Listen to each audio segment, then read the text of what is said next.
இன்னைக்கு டியூஸ்டேங்கிறதுனால பையனுக்கு ஹிந்தி எக்ஸாம். அம்மா எனக்காக நல்லா வேண்டிக்கோமான்னு காலையிலேயே குழந்தை சொல்லிட்டு ஸ்கூலுக்கு போயிட்டான். தம்பி படிச்சாதான் எக்ஸாமில் பாஸ் பண்ண முடியும், கடவுள் நமக்காக எக்ஸாம் எழுத மாட்டாரு அப்படின்னு அவருக்கு ஒரு அட்வைஸை போட்டுட்டு அப்படியே நானும் மாமாவும் இன்னைக்கு கோவிலுக்கு தாங்க வந்திருக்கோம். நேற்று யூடியூப்ல ஒரு வீடியோ பார்த்தேங்க, மனசுக்கு ரொம்ப கஷ்டமா இருந்துச்சு.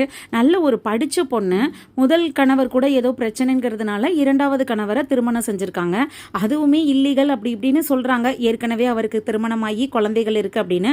அதெல்லாம் நமக்கு தேவையில்லை. நான் எதுக்காக இதை சொல்ல வரேன் அப்படின்னா, அந்த பொண்ணு நல்லா படித்த பொண்ணு, நல்ல ஒரு கெரியரை லீட் பண்ணிட்டு கை நிறைய சம்பாரிச்சிட்டு இருந்த ஒரு பொண்ணு செகண்ட் ஹஸ்பண்டை கல்யாணம் பண்ணி அவங்களோட கெரியரை மொத்தமாக ஸ்பாயில் பண்ணிட்டு இன்னைக்கு அந்த செகண்ட் ஹஸ்பண்டும் தன்னை விட்டுட்டு தன்னோட குழந்தைய விட்டுட்டு அவங்களோட முதல் மனைவி கிட்ட போயிட்டாங்களாம்.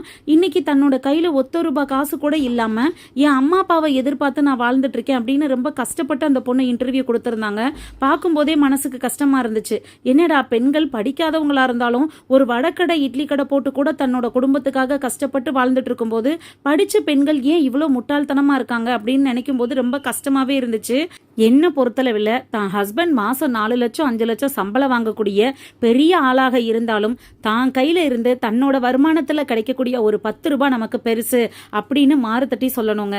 அதுதான் இந்த காலத்துல உள்ள பெண்களுக்கும் நமக்குமே மரியாதை. பெண்கள் எந்த விதத்திலையும் குறைஞ்சவங்க இல்லை, எந்த விதத்திலையும் தாழ்ந்தவங்க இல்லை. எதுக்காகவும் நம்ம கெரியரை நம்ம விட்டு கொடுக்க கூடாது.